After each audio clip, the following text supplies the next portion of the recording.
Je me mets à genoux. Mais devant vous, pas devant nous. Là, ça Une proposition. On revient aujourd'hui pour une série de vidéos, parce qu'il va y en avoir plusieurs qui vont aborder le thème qu'on va aborder aujourd'hui. Donc je vous invite à prendre une boisson chaude et réconfortante, vous installer confortablement et prendre le temps d'écouter. Vous n'avez même pas besoin de regarder, vous pouvez juste écouter ce qu'on a à vous partager. C'est une vidéo qu'on aurait dû faire depuis le départ, mais comme c'est un sujet qui est vaste, large, le faire rentrer dans une vidéo de moins de 20 minutes, c'est un peu compliqué, mais on va essayer. Voilà, donc Aujourd'hui, on vous parle d'attachement.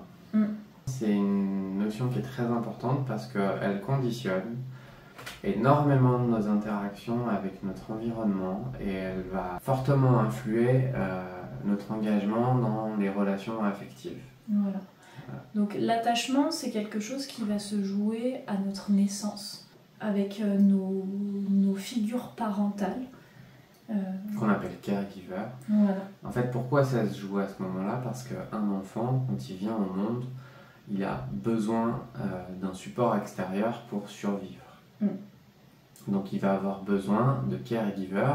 Lui, il est armé à la naissance pour appeler ses caregivers, le pleur, le réflexe d'agrippement, le réflexe de succion, le réflexe de marche. Un bébé, dès qu'il vient au monde, il a ce réflexe de marche, même s'il ne peut pas encore l'utiliser, pour gérer la distance, justement, pour aller chercher son caregiver, son protecteur, entre guillemets, qui va lui permettre de modérer son stress. Parce qu'un bébé n'est pas équipé pour modérer son stress. Son système nerveux parasympathique n'est pas encore complètement mature, donc il a besoin de quelqu'un pour modérer son stress. Alors quand je dis son stress, ça peut être sa faim, il a froid, il a soif, il a peur, il a peu importe ce qu'il vit. Donc il va appeler son caregiver et en fonction de la réponse qu'il va avoir de son caregiver, va se créer en lui ce qu'on appelle un modèle interne opérant, c'est-à-dire une façon réflexe inconsciente de fonctionner en relation. Alors on va tout de suite révéler les 4 types d'engagement qui peuvent se mettre en place. Premier attachement, l'attachement sécure. C'est un attachement qui va amener à être confiant envers le monde, confiant envers soi, avoir une bonne estime de soi, une facilité à interagir et à être en relation sans difficulté. Et ça représente un petit pourcentage de la population. Les chiffres officiels disent moins de 50%. Par expérience et pour avoir échangé avec beaucoup de personnes spécialistes de l'attachement, on est plus proche, et alors je vais dire mon avis à moi, je pense qu'on est plus proche de l'ordre de 30% de la population. Voilà, 30% de la population va avoir un attachement qu'on appelle sécure. Voilà, pour moi c'est un adulte qui a eu un environnement qui lui a permis de construire une base de sécurité interne, donc une base de confiance interne, une base d'estime interne, et aussi un espace d'autonomie pour se permettre justement d'être bien quand je suis en relation avec quelqu'un et d'être bien aussi quand je suis seul. Ça, c'est moins de 30% de la population. Les 3 autres attachements sont dits insécures. Donc dans les 3 autres attachements, dans l'attachement insécure, donc l'attachement insécure qui représente 70% à peu près de la population, il va y avoir l'attachement anxieux et l'attachement évitant. Et un autre attachement qui s'appelle l'attachement désorganisé, qu'on n'abordera pas dans cette vidéo parce que c'est un pourcentage de population très faible, mais c'est surtout que ça vient chercher des particularités en fait, l'attachement désorganisé. Donc nous on va vraiment se concentrer sur les 2 types d'attachements qui reviennent le plus, 70% de la population, l'attachement anxieux et l'attachement évitant. Donc, en essayant de vous partager un peu notre expérience, parce que moi je me reconnais par exemple dans un attachement anxieux. Et moi je me reconnais dans un attachement évitant. Voilà. Alors, la première chose c'est de dire que même si on a un attachement, on va dire, inné, entre guillemets, c'est-à-dire qu'on a acquis à la naissance, on peut toujours travailler sur son attachement et on peut évoluer. Moi, je me reconnais comme ayant eu un attachement anxieux et aujourd'hui, je me reconnais dans un attachement sécure. Donc ça se travaille et ça change énormément de choses autour de nous. Donc, important. Oui. Si tu veux bien commencer, qu'est-ce que l'attachement anxieux? L'attachement anxieux, c'est un enfant qui, quand il a eu besoin, il a été stressé, il a eu besoin de son caregiver, il l'a trouvé, mais pas forcément systématiquement. Donc lui, il a une interprétation qui a pu se mettre en place, qui est la présence de l'autre envers moi, elle dépend du comportement que je vais avoir. Il faut que j'ai des obligations et il faut que j'ai des interdits. L'attachement anxieux, la personne sent son activation émotionnelle, elle sent son stress, elle est OK avec ça, elle sent l'émotionnel, mais elle ne sait pas, elle n'a pas acquis la gestion autonome de ce stress-là. Donc ça va donner à un adulte qui aime l'engagement, qui a besoin de l'autre, donc qui cherche l'engagement, qui a besoin d'être rassuré par quelqu'un, et qui va bien quand il est engagé, qui va bien quand il y a un autre avec lui, et qui va pas bien, qui va réactiver son stress quand il est seul. Donc c'est quelqu'un qui va passer beaucoup de temps à penser à la relation, qui est très souvent en relation, et c'est quand il est seul qu'il va pas bien. Donc les relations, ça peut être des amis, il a toujours besoin d'être entouré, ou ça peut être un ou une partenaire privilégiée. Il a besoin d'une autre personne. Donc socialement, pour moi, c'est quelqu'un qui est très admis, parce qu'il est facilement dans la démonstration, il est facilement dans le partage, il est facilement là-dedans, il va facilement dire qu'il aime, il va facilement le contact physique, et il n'y a rien de plus proche que le contact physique, donc il aime le contact physique, il a besoin de cette réassurance. Il va être beaucoup dans les mots. Voilà, il va être beaucoup dans la démonstration d'amour. Donc ça, socialement, c'est très admis et très valorisé quelque part. Donc si vous voulez, l'attachement anxieux, c'est quelque chose qui semble positif de l'extérieur, qui va être presque encouragé ou valorisé. Par contre, quand il est tout seul, c'est là où il va pas bien. Moi, j'ai tendance à dire que, par exemple, c'est dans ces moments de solitude que l'anxieux va compenser, va vouloir modérer son stress, par exemple, par une addiction. La nourriture, la cigarette, l'alcool. C'est quand il est seul qu'il a des comportements de stress et donc il a des comportements un peu d'apaisement par rapport à ça. Mais en effet, l'anxieux, la personne attachée, l'attachement anxieux, va avoir beaucoup de mal à être seul. Ouais. Va tout faire pour ne pas être seul. Dans mon expérience, pour faire le lien avec par exemple les 5 blessures de l'âme de Lise Bourbeau, l'anxieux est pour moi qui a très peur de l'abandon et qui a très peur de la trahison. Si son partenaire en face de lui ne va pas bien, lui ne va pas bien parce qu'il va se dire merde, je ne suis pas assez bien. Et comme je vous ai dit, il s'est créé des interdits et des obligations. Donc ça va tout de suite l'activer en mode je ne fais pas assez, ou je fais trop, ou je devrais être mieux. Donc il passe beaucoup de temps, si l'autre ne va pas bien, à le prendre pour lui et à penser à la relation, à ce qu'il pourrait faire et autres. L'anxieux aussi, il a beaucoup de difficultés à partager ses vulnérabilités, à partager ses ombres, à partager ce qu'il n'estime pas valable. Parce que pour le coup, je ne peux me faire aimer que par mes bons côtés. Donc il va aussi un peu masquer ses mauvais côtés, masquer ses vulnérabilités, masquer ses fragilités, pour toujours se présenter positivement. Ou au contraire, jouer un peu une espèce de dépendance pour activer chez l'autre une obligation de rester en fait. Ouais. Ensuite, l'attachement évitant. J'ai grandi avec ce type d'attachement. C'est un attachement qui va être plus sur la retenue. Un évitant, c'est une personne qui, au contraire de l'anxieux, va avoir peur des émotions, des sentiments et va avoir du mal, en tout cas, avoir peur de rentrer en lien avec les autres. L'évitant, c'est quelqu'un, souvent, c'est un enfant qui s'est construit un peu par lui-même. Donc qui s'est débrouillé tout seul, qui a été indépendant très rapidement, qui a peut-être eu des responsabilités qui n'étaient pas de son âge, ça dépend de chaque famille, mais ça peut être aussi un enfant qui a eu un parent, ce qu'on peut appeler papa ou maman poule, étouffant. Et du coup, c'est un adulte qui va être dans l'évitement, qui va avoir peur de l'engagement. C'est une personne qui va pas être à l'aise avec les émotions et les sentiments, qui va être plutôt réservée, silencieuse, qui va beaucoup garder. Là où l'anxieux va beaucoup exprimer, l'évitant va beaucoup garder pour lui, retenir et somatiser les choses. et va être beaucoup dans la fuite.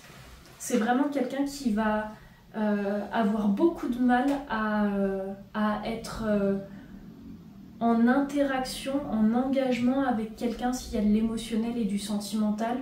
Ça ne veut pas dire qu'ils le font pas, qu'ils ne sont pas du tout engagés, mais c'est l'engagement, en tout cas l'émotionnel, va leur faire peur. Là où l'anxieux, lui, de son côté, va chercher l'émotionnel, l'évitant, il va fuir l'émotionnel et l'émotionnel et le sentimental va le stresser. Donc, il va avoir tendance à fuir et à s'éloigner. C'est une personne qui, en général, peut être beaucoup dans des relations de surface pour justement se protéger. Le propre de l'évitant, c'est qu'il a le ressentiment, l'impression, le sentiment qu'il y a une part de lui qui ne peut pas être aimée. Donc comme cette part ne peut pas être aimée, elle ne doit pas être vue, donc il ne doit pas se montrer. Et du coup, l'évitant va avoir tendance à mettre des sortes de barrières. C'est quelqu'un qui va avoir beaucoup de mal avec le tactile, qui va pas être très câlin, qui va pas être très expressif, qui va être mal à l'aise dans ce qui est de recevoir des sentiments, des émotions de la part de quelqu'un. Dès qu'il va y avoir trop d'intensité émotionnelle, et chez un évitant, l'intensité émotionnelle se fait très vite, dès qu'il va y avoir trop d'intensité pour lui, il va s'en aller. Il va vraiment prendre la fuite. Est-ce que par exemple, tu voudrais rajouter des choses sur l'anxieux, de toi que tu as vu chez des anxieux, que tu vois chez des anxieux, de ta place d'ancienne ou d'évitante? Par exemple, quand une personne va être en demande de validation, de confirmation, de est-ce que je suis à la hauteur, est-ce que ça te convient, est-ce que machin, prouve-moi, parce qu'un anxieux a besoin qu'on lui prouve qu'il est valable d'exister, a besoin vraiment qu'on le valide constamment. Il va avoir beaucoup de mal à prendre des décisions d'ailleurs sans l'avis d'une personne. Moi en tant qu'évitante, ça peut me faire peur et je vais avoir tendance à freiner et à reculer. Plus on va me demander d'être présente et plus je vais m'éloigner. Parce que plus on va s'accrocher, plus je vais me décrocher.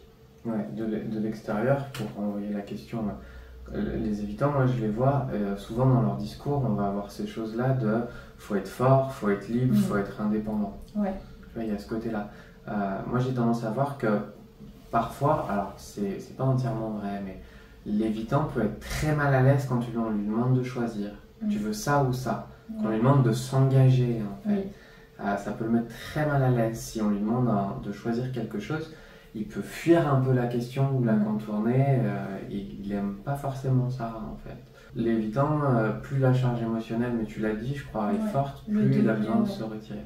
Comme j'ai dit que l'anxieux lui avait besoin de l'addiction quand il était seul, l'évitant, je trouve, a besoin de l'addiction quand il y a un engagement social. C'est là où il a besoin d'un truc pour se modérer, en fait. C'est ça. L'alcool, la drogue, ça va être ce truc-là.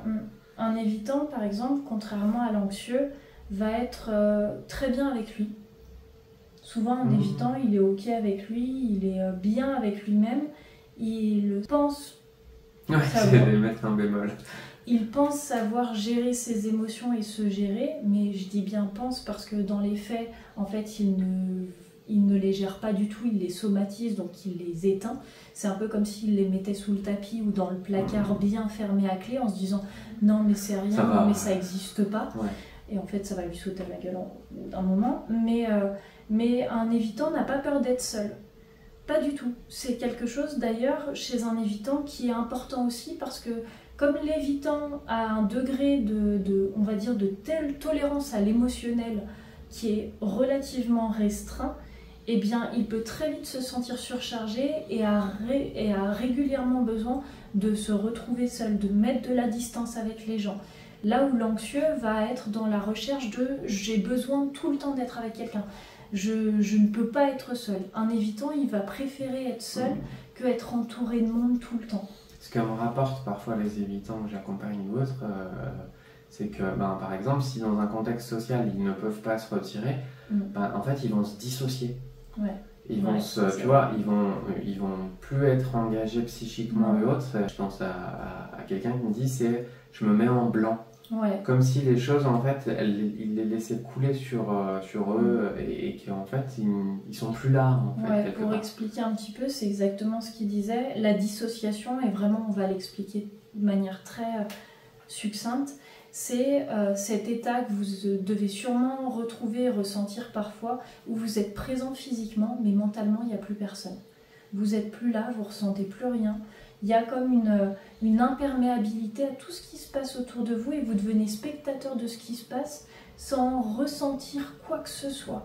Il n'y a plus d'émotionnel, il y a une forme de neutralité, il y a une forme de passivité qui se fait malgré la personne en fait. Pour être vraiment quelqu'un d'évitante, je fais face très régulièrement à ce qu'on appelle des troubles de la dissociation. C'est-à-dire que dès qu'il va y avoir une émotion forte qui pourrait être légère pour quelqu'un, eh ben, je vais faire ce qu'on appelle une sorte de switch, c'est-à-dire que je vais être là physiquement, mais mentalement, il n'y a plus personne. Et du coup, je deviens spectatrice de ce qui se passe et je suis incapable de répondre à une question, je suis incapable de réfléchir à quelque chose, il ne se passe plus rien. Et je vais reprendre le contrôle en quelque sorte quand émotionnellement, ça se sera calmé. Ouais, mais du coup, tu as eu besoin de te retirer, mais de il y a gérer ce de ton besoin côté. de se mettre à distance et il y a vraiment ce côté switch entre je suis là et j'interagis avec les gens et hop, il y a une émotion, un stress, quelque chose de fort qui m'atteint et c'est terminé, je disparais. Je ne suis que là physiquement et que spectatrice de ce qui se vit. Ouais. Là où un anxieux, je sais pas, tiens, je te poserai la question, est-ce qu'un anxieux peut être amené à vivre ces dissociations-là? Je réfléchis. L'anxieux, il aime l'émotionnel. Donc, quelque part, s'il a un émotionnel très fort en face de lui, c'est l'occasion de s'attacher encore plus. Donc, de faire face à ça, d'être là avec l'autre, parce que du coup, c'est un cadeau, quoi. L'autre me donne son émotionnel, c'est un cadeau. Mais avec ce côté, il faut que je le sauve. Ouais. Il faut que je le sauve, il faut que je trouve une solution. Parce que je dois, pour être la bonne personne pour lui, je dois lui trouver la bonne solution. Il n'est pas forcément à l'aise avec l'émotionnel de l'autre parce que ça veut dire qu'il doit le sauver. Il doit trouver une solution. En même temps, il aime ça. Donc, il n'y a pas vraiment... Non, j'ai pas... Enfin, je parle personnellement. Il n'y a pas vraiment de dissociation, au contraire. Il est à l'aise dans le champ émotionnel. Ouais, alors que l'évitant, il n'est pas à l'aise du tout. Ouais. Et un rien peut le faire... dissocier. Ouais. La dissociation, c'est vraiment justement le bout du stress, en fait. Il y a l'activation émotionnelle et après, il y a la dissociation. Ouais. Chose à savoir, c'est que ce soit que vous ayez ce qu'on appelle un attachement anxieux ou un attachement évitant, qui va fluctuer en fonction de votre histoire de vie, de votre parcours, de plein de choses. Vous n'allez jamais être évitant à 100% tout le temps. Vous allez être dans un mélange de ces deux-là, mais il y a quand même une prédominance vers l'un. Et il faut savoir que dans les deux cas, que ce soit un attachement anxieux ou un attachement évitant, c'est de l'anxiété. Mais c'est une façon de vivre l'anxiété, de la ressentir et de la traverser complètement différente. Et c'est une anxiété relationnelle. Oui, c'est une anxiété relationnelle. C'est une anxiété relationnelle. L'anxiété s'active justement quand il y a cet engagement, quand il y a un autre en face de moi. Et l'anxieux, lui, va chercher à s'accrocher, à s'agripper, alors que l'évitant va chercher à fuir, à s'éloigner. Mais dans les deux cas, c'est une anxiété relationnelle. Et c'est une impossibilité quelque part d'appréhension de cette anxiété. L'anxieux va s'accrocher, l'évitant, l'anxiété, il va la fuir en fait. Mais les deux, c'est une anxiété, quoi. Alors, ce qu'on pourrait faire, c'est les petites phrases qu'on a pu dire en tant qu'anxieux ou évitant, justement, qui peuvent révéler un peu ça. L'anxieux, il a un truc très bon, il est très très bon dans le passif-agressif. Et il est très très bon dans le je prêche le faux pour savoir le vrai. Il va pas oser se montrer avec un besoin de réassurance. Par exemple, il va tomber un peu dans le passif-agressif, il va dire un truc comme ouais, mais de toute façon, je sais que t'en as rien à foutre de moi. Ou je sais que t'es pas vraiment accroché à moi. Alors que son besoin, c'est est-ce que tu es accroché à moi? Est-ce que tu m'aimes en fait?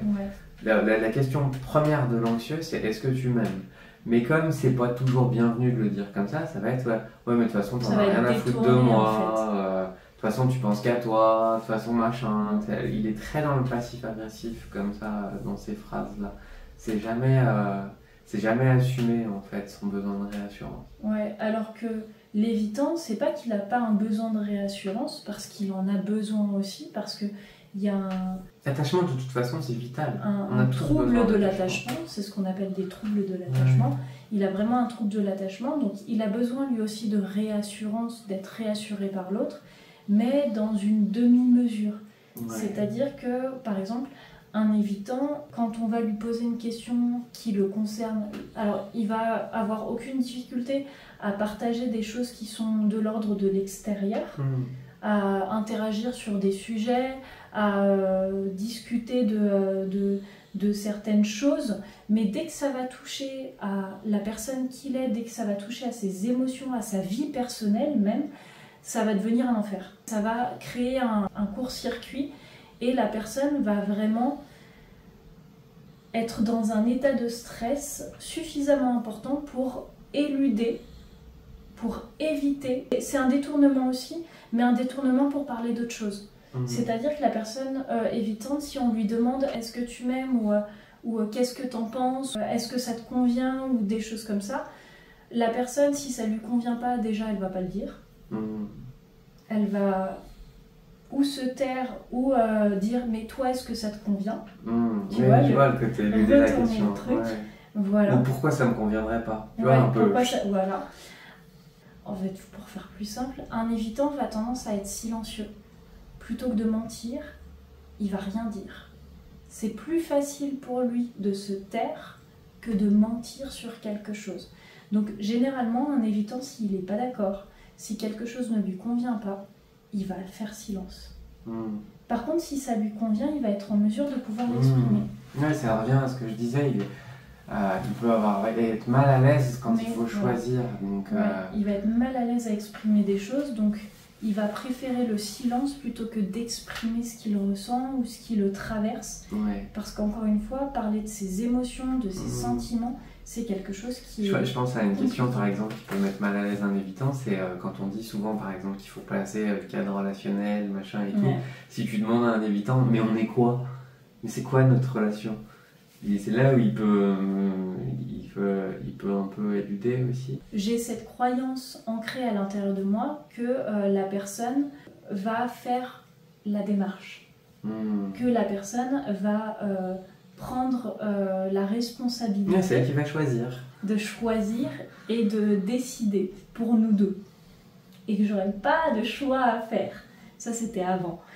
Et en fait, quand justement moi, si par exemple en tant qu'évitante, j'avais envie de plus dans une relation ou de mettre un cadre dans une relation qui était plutôt flou, parce que j'acceptais le flou que la personne me proposait, et ben je le faisais pas. C'est-à-dire que même si moi j'avais envie d'un cadre relationnel plus limité, quand je parle de limite, je parle vraiment plus défini, eh bien, plutôt que de dire que c'est ce que je voulais, je préférais m'adapter à ce que la personne me proposait. Ouais, il y a vraiment ce côté, le choix en fait. C'est pas facile pour un évitant de choisir. De choisir, c'est pas facile. Ben, un anxieux aussi. Hein. Oui, ça peut être difficile. Alors l'anxieux, il va pas le dire, c'est-à-dire qu'il va choisir en fonction de ce qu'il pense que l'autre voudrait en fait. L'anxieux, il se met bien souvent à la place de l'autre en disant mais tu veux ça. Elle a besoin de ça, il ou elle a besoin de ça, donc je lui donne ça. Et du coup, il prend très mal quand il a dit elle a besoin de ça, il le fait et que l'autre ne le valide pas. Un anxieux qui définit les choses, qui se met à la place de l'autre, alors c'est peut-être que moi, mon fonctionnement, pour un évitant, ça va être horrible. Ah bah oui. C'est-à-dire que, n'étant pas à l'aise avec nos émotions et nos sentiments, on est encore moins à l'aise si quelqu'un définit à notre place qu'on ressent telle ou telle chose. Bah, je pense que ça fait... Parce qu'il a très peur de ça, l'évitant, d'être envahi, d'être contrôlé, d'être enfermé, d'être... Donc il va ruer dès qu'il y a un investissement trop prononcé, quoi. Bah, oui. Ce serait rigolo d'avoir vos impressions, vous, justement, sur ces notions-là d'anxiété ou d'évitement. des expériences que vous avez pu vivre ou que vous pouvez voir autour de vous. On a tous des gens comme ça autour de nous qui vont bien rentrer dans ces cases-là. Vous savez, c'est le pote qui enchaîne les relations. Dès que ça fait 6 mois, il change. C'est cette personne qui, au contraire, tombe accro tout de suite. Dès une semaine, vous parle d'habiter ensemble, se marier. C'est le nouveau mec de sa vie ou la nouvelle femme de sa vie. Et tous les autres, c'était de la merde. C'est là qu'il y a des loups de l'amour. Non mais celui-là c'est différent, cette relation c'est complètement différent, il se passe un truc de dingue entre nous, c'est exceptionnel, j'ai jamais vécu ça. Ouais, c'est ça. L'évitant, c'est aussi celui qui va dire, par exemple, non, mais il faut vivre le moment présent, on se projette pas. Ouais, ouais, c'est ça. Ouais, on verra, on vit le moment. Pourquoi tu veux te poser toutes ces questions? Pourquoi? Viens, on vit le truc, on verra. On se prend pas la tête. On vit le moment. C'est vraiment, il a ce côté un peu le présent. Et puis, les activations qui vont se faire justement quand les engagements deviennent plus grands, quoi. Alors pour l'évitant c'est dur parce qu'il va même pas le sentir, mais il a ce besoin de retrait quand les choses deviennent de plus en plus sérieuses. Souvent les évitants par exemple, plus ça devient sérieux, plus ils ont du boulot. C'est plus... Non mais j'ai un truc de... Non mais je peux pas, faut absolument que je fasse ça. Ils ont besoin de ces périodes de retrait, alors que l'anxieux lui veut tout faire tout de suite avec vous, il va imiter vos comportements, il va imiter vos passions, il va, s'il pouvait rester 24 heures sur 24 accroché sur votre dos ou dans vos bras, ce serait ok, quoi. Alors que pour le coup, en évitant, si vous faites ça avec lui ou elle, bah disparition. Il n'y a plus de relation. Il va pas le dire, mais il va disparaître. Non, il va pas le dire, mais en effet, il va disparaître. Donc vraiment, partagez-nous vos impressions là-dessus, si vous vous reconnaissez dans un plus que l'autre. Alors comme tu l'as dit, en sachant qu'on évolue, et puis en fonction des secteurs, on peut être d'un certain type d'attachement, par exemple dans le professionnel, dans un autre dans l'amical, un autre encore dans l'affectif, et puis c'est des curseurs un peu qui jouent comme ça. Par exemple, pour donner peut-être un exemple du côté amical, un évitant, c'est quelqu'un qui va avoir beaucoup de mal à entretenir les relations. Ça ne veut pas dire que la personne ne compte pas, les amis ne comptent pas pour cette personne, mais c'est pas quelqu'un qui va forcément être dans le message régulier, c'est pas quelqu'un qui va être dans la démonstration. Par contre, quand il sera présent, il le sera pleinement. Là où l'anxieux, toi, justement, comment se présente un anxieux dans ses relations amicales? C'est quoi un anxieux dans ses relations amicales? Encore une fois, ça va très vite, très loin, très fort. C'est tout de suite, t'es ma best friend. Il a besoin du lien, en fait. Donc, ça va être tout le temps abreuvé de messages. Il est tout le temps là. Il va vous demander tout le temps comment tu vas, ça va. Il a besoin de savoir si vous allez bien ou pas. Donc, il a besoin de se confirmer qu'il est assez. Donc, ça va, machin. Puis, il va vous nourrir d'amour, en fait. C'est un peu ce qu'on disait parfois, l'anxieux il va souvent vous mettre sur un piédestal très vite, quoi. Il va nourrir la relation lui, mais il le fait parce qu'il a besoin de votre présence en fait. Donc c'est sincère, bof quoi. Mais en tout cas c'est inconscient. Oui. Mais l'anxieux il peut très vite aussi vous tourner le dos. Vous étiez la 8e merveille du monde et puis d'un seul coup vous devenez le pire des connards, quoi. Ouais, c'est vrai. Tu vois, c'est là où je me rends compte que l'évitant, d'une certaine manière, après, c'est pas pour lancer des fleurs aux évitants, mais j'ai l'impression que l'évitant, quand il va arrêter une relation, quelconque, peu importe la relation que c'est, il va rarement y avoir de propos désobligeants vis-à-vis de la personne dont il s'est séparé. La personne, l'évitant va rester très humble et très respectueux sur la relation qu'il a eue avec l'autre, même si c'était une relation où il était dans l'évitement. Il va rarement y avoir des jugements désobligeants, des reproches, alors qu'un anxieux, pour le coup, quand il se sépare, quand une relation s'arrête avec un anxieux, l'autre c'est la pire merde du tout. C'est un peu comme si, tu vois, il y avait un équilibre dans l'amour entre la forme et le fond. L'anxieux est très doué pour la forme, mais dans le fond, il y a des choses à travailler. L'évitant, je pense, il est très proche de l'amour inconditionnel dans le fond, mais dans la démonstration, dans la forme, il n'est pas très bon là-dedans. Donc il y a ce côté-là un peu individuellement à travailler. L'anxieux doit travailler l'autogestion de son stress, l'autonomie, voilà, la réassurance personnelle, et doit travailler le fond de l'amour. L'évitant doit peut-être travailler l'expression et la forme en fait. Ouais, et l'autorisation aussi, parce que au sentiment, à l'amour et tout ça, parce que bien souvent un évitant, s'il évite, c'est par peur de souffrir ou de faire souffrir l'autre. Et comme il y a un conditionnement interne de forcément il va y avoir de la souffrance, et le côté bonheur, bien-être et tout ça est vraiment mis de côté, il y a tout de suite ce truc de il va y avoir de la souffrance, ou je vais faire souffrir la personne, ou la personne va me faire souffrir. Ben, du coup, il y a vraiment cette distance dans la relation qui se met, qui fait que l'évitant va avoir besoin de travailler l'autorisation à la relation, l'autorisation à souffrir en fait. À l'émotionnel, tu vois, la souffrance, ça vient encore... Parce qu'en effet, en s'interdisant, et je le disais dans une précédente vidéo, en s'interdisant de souffrir, il s'interdit aussi le bonheur. Ouais, c'est vraiment qu'il apprenne l'émotionnel, quelque part. Ouais. Qu'il l'apprenne, qu'il l'accepte, qu'il l'accueille. Ouais. Un évitant, moi ce que je dis quand je travaille avec des évitants, c'est que déjà on commence jamais par l'émotionnel, parce que c'est sa kryptonite, quoi. C'est un monstre pour lui. Souvent d'ailleurs même ils ont peur de leurs émotions parce qu'ils disent elles vont me déborder quelque part. Si je les ouvre, ça va me déborder. Donc on commence à travailler avec un évitant sur son corps, les ressentis corporels, parce que même s'il fuit l'émotionnel et qu'il ne le voit pas, son corps le vit. Donc de travailler la gestion de son corps, de travailler le ressenti de son corps. Parce que comme on disait aussi, un évitant, il va somatiser. Ouais, tout ce qui le retient, et un évitant retient beaucoup de choses, il va le somatiser et il va tout garder et considérer qu'il se débrouille tout seul, qu'il a besoin de personne. Et un jour ça explose. Là où l'anxieux, il va vraiment être en demande constante d'aide, de soutien, de machin, et qui va justement rien somatiser du tout en fait. Non, mais tout, et puis tout a la même importance, quoi. C'est un angoissé majeur et il est dans la démonstration de l'angoisse, quoi. Toutes ces émotions, elles sont... Tu vois, du coup, j'en arrive à me poser la question, est-ce qu'un anxieux, dans l'expression corporelle, dans les effets de ces émotions, il va pas y avoir ce côté justement crise d'angoisse, crise de panique, là où l'évitant, ça se verra pas. Tu vois, l'anxieux, même dans ses mots, MAUX, ça va se voir.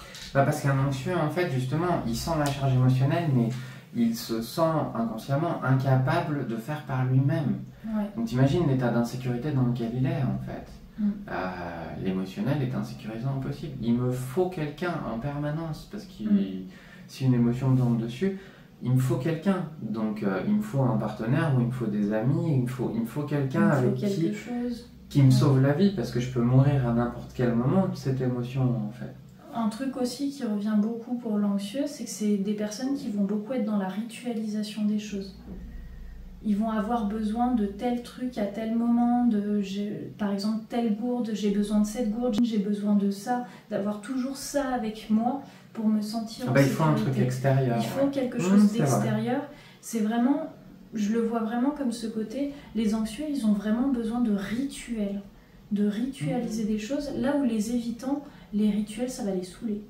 Ah ouais? Ah ouais, complètement. Par exemple, ça peut paraître très bête, je sais pas si c'est le propre que des évitants, mais j'ai ce ressenti, cette impression qu'un évitant, tenir un traitement, c'est pas possible. Non, parce que c'est un engagement, encore une fois. Tenir un traitement, par exemple pour les femmes comme la pilule, impossible. Une fois sur deux, ça va être loupé, ou ça va être mis de côté, alors qu'un anxieux, il y va. Il ritualise, c'est telle heure, tel moment, tel truc, tel machin. Alors qu'un évitant, dès qu'il va y avoir du rituel, du quotidien, dès qu'il va y avoir un truc répétitif, ça va le saouler profondément. Moi j'ai même rencontré des évitants où, de tout type d'engagement, engagé professionnellement, au bout d'un an ou deux, il faut qu'ils changent parce que c'est trop en fait.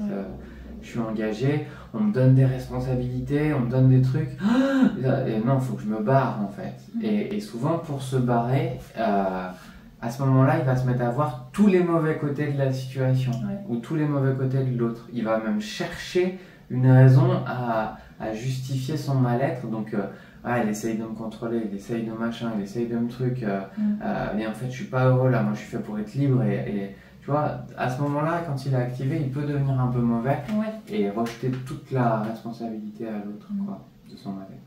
Voilà. Oui, c'est vrai. Ouais. Peut-être qu'on reviendra pour reparler à nouveau d'attachement, de l'attachement insécure et de l'attachement anxieux et de l'attachement évitant. Je pense qu'on parlera des couples aussi. Ouais, des couples anxieux, évitant, et anxieux, évitant. Et puis de vous le proposer aussi d'en parler dans certaines situations, parce qu'en effet, de pouvoir donner des exemples concrets, ça aide beaucoup. Oui, c'est vrai. Tu vois. Là, on a généralisé, on vous a donné vraiment les termes et ce qu'est un attaché anxieux et ce qu'est un attaché évitant, les nuances qu'il y a entre les deux. Mais peut-être que sur de prochaines vidéos, ça arrivera sûrement. On ira justement l'aborder dans des situations particulières. Comment un évitant va réagir à telle situation et comment l'anxieux va réagir à la même situation. Tu vois, pour montrer vraiment les différences entre les deux. Et encore une fois, ça reste un type d'attachement qui est insécure. Donc dans les deux cas, il y a de l'anxiété. D'un côté, une anxiété qui est exprimée, qui est mise en avant. De l'autre côté, une anxiété qui est somatisée, qui est éteinte. C'est ça. Un dernier truc, par exemple, l'anxieux va facilement aller voir un thérapeute. Ouais, c'est vrai. Mais par contre, ça va être un engagement de surface. Il est plus difficile de transformer un anxieux parce qu'il faut qu'il prenne conscience qu'il a une responsabilité et une autonomie. Il va souvent se reposer sur un autre pour le sauver. Donc dans les parcours, ça donne des gens qui sont allés voir le médecin, un psychologue, un acupuncteur, un magnétiseur, une énergéticienne. Ils multiplient les sauveurs un peu comme ça. Par contre, ils sont plus durs à engager dans la démarche thérapeutique et dans l'autonomie, alors qu'un évitant, il va avoir personne. Il va avoir personne, il va avoir beaucoup de mal. Par contre, quand il va le faire, même s'il ne le montrera pas, l'engagement va vraiment être très présent, mais après coup. Tu vois, c'est-à-dire que dans l'accompagnement, il va y avoir une distance, il va y avoir un silence. C'est quelqu'un qui ne va pas forcément exprimer beaucoup de choses. Mais ça va beaucoup cogiter à l'intérieur et ça va beaucoup travailler. Parce qu'il y a une notion, en fait, je crois qu'il y a ce truc-là, et tu me diras si je me plante, dans ma perception des choses, un évitant, il a tellement conscience de la responsabilité des choses qu'il préfère les fuir. Mais du coup, quand il va prendre la responsabilité, il va la prendre vraiment. Je sais pas si c'est ce que tu veux dire. En tout cas, moi je l'entends que l'évitant il est souvent dans l'action, lui au contraire, tu vois, dans l'autonomie, dans l'indépendance. Donc quand on lui oriente un peu l'action sur le bon truc, il y va direct en fait. Il sait faire agir. Il sait faire par lui-même. Alors qu'en effet, un anxieux, il sait pas faire par lui-même. Il va falloir lui tenir la main, aller le chercher et même encore là, l'engager en lui donnant sa part de responsabilité, ça va être quelque chose de difficile. Souvent, un anxieux qui va avoir plein de thérapeutes, comme tu l'as dit, c'est une personne qui, à partir du moment où elle doit s'engager à faire les choses, à agir, elle va disparaître. Parce que passer à l'action, ça voudrait dire s'engager et se responsabiliser face à ce qu'elle est en train de traverser, donc elle est responsable. Là où l'évitant, lui, il sait faire par lui-même. Donc moi, souvent, les évitants, quand ils viennent, il s'est passé déjà un long processus, mais quand ils viennent, ça va très vite. Moi, je trouve que si justement on arrive à créer ce lien thérapeutique et cette confiance, il s'engage très très vite et ça va très très vite. Un anxieux, le processus va être long dans la thérapie avant qu'il y ait ce passage à l'action. Peut être long avant qu'il y ait ce passage à l'action. Parce qu'il faut qu'il tombe sur des thérapeutes qui lui mettent les choses en main aussi. Qui lui redonnent son autonomie. Voilà.